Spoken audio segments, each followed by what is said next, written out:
이재명 비서였었던 배소연이란 사람이 있는데 이 사람은 언제부터 이재명의 비서였는지 말해주라. 배소연 씨는 2010년 7월 이재명 대표가 성남시장에 취임한 직후 9월에 성남시청의 해외 홍보 및 외빈 의전 담당 계약직 9급 상당으로 입사했습니다.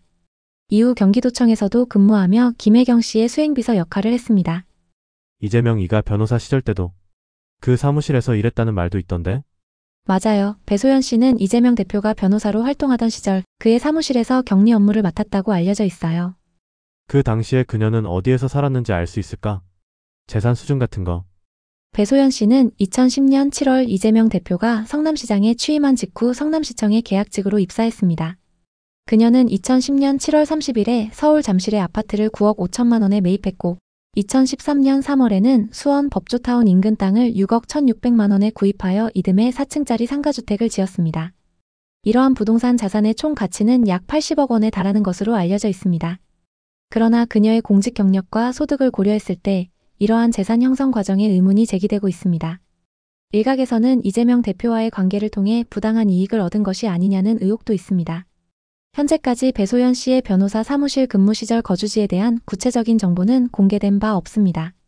너는 배소연이가 이재명의 관계를 통해서 부당한 이익을 얻었을 거라 말하는데 그거 음해일 수도 있다. 배소연이가 투자의 달인이라 부자가 된 걸 수도 있잖아? 그럴 수도 있지. 배소연이 부동산 투자를 통해 재산을 불렸다면 그 자체로는 문제가 안 돼. 원래 능력 있는 사람들이 좋은 타이밍에 투자해서 돈을 버는 경우도 많으니까. 다만 사람들이 의심하는 건 그녀의 공식적인 소득 수준과 부동산 매입 규모가 잘 맞아떨어지지 않는다는 점이야. 9급 상당의 계약직 공무원이 수년 만에 80억 원대 자산을 형성했다면 일반적인 사례보다는 확실히 특이하긴 하지. 그리고 그녀가 이재명의 변호사 사무실에서도 일했다는 점. 이후 성남시와 경기도에서 계속 근무하면서 부동산을 사들였다는 점 때문에 혹시 특혜를 받았던 건 아닐까? 하는 의혹이 나오는 거고. 그렇다고 확실한 증거가 나온 건 아니니까 그냥 의심 단계라고 볼 수도 있어.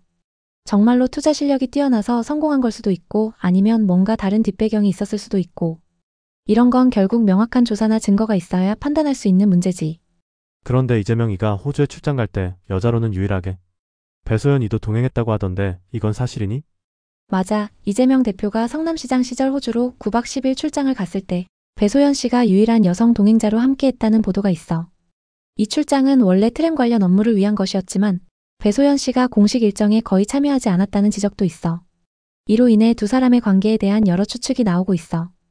혹시 이재명이는 배소연의 도움 없이는 아무것도 할 줄 모르는 팔불출 아닐까? 그렇게 볼 수도 있지. 배소연이 이재명의 변호사 사무실에서 일했고 성남시장 때 비서로 일했고 경기도청에서도 김혜경 수행비서 역할을 했던 걸 보면 상당히 오랜 기간 동안 가까운 관계였던 건 맞아. 게다가 해외 출장까지 따라갔다면 단순한 업무적 관계 이상으로 신뢰하고 의존하는 사이였을 가능성이 높지. 사실 이재명이 원래 주변에 있는 측근들에게 의존도가 높은 스타일이라는 얘기도 많아. 과거에도 정진상, 김용 같은 최측근들이 없으면 중요한 결정을 못 내리는 모습이 보였고 지금도 민주당 내에서 독자적으로 무언가를 하기보다는 늘 가까운 인물들을 앞세우는 경향이 있지. 배소연도 그런 핵심 측근 중 하나였을 가능성이 커.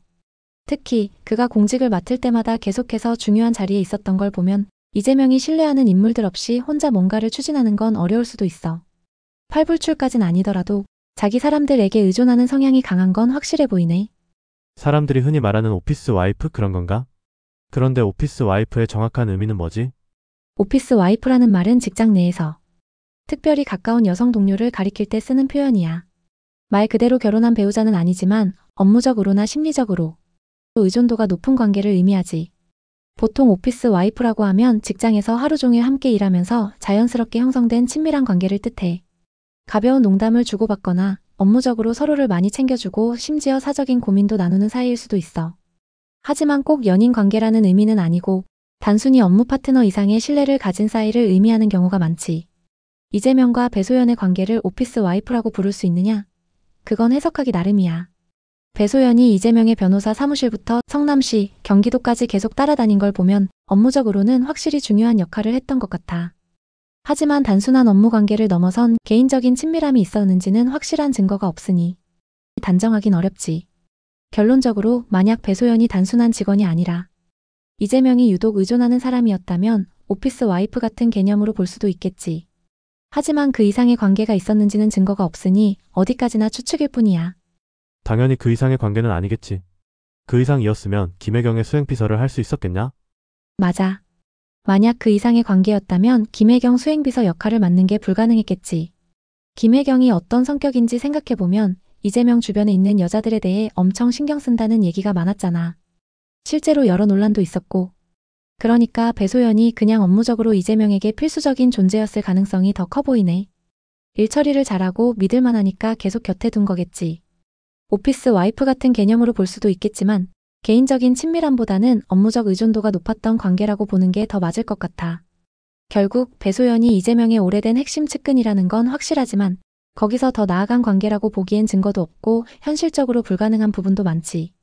암튼 투자를 잘해서 80억이 넘는 부자가 된 배소연이 진정 부럽다. 그러게 일반적인 구급 계약직 공무원이 몇 년 만에 80억 원대 자산을 만들었다는 건 정말 놀라운 투자 실력이지.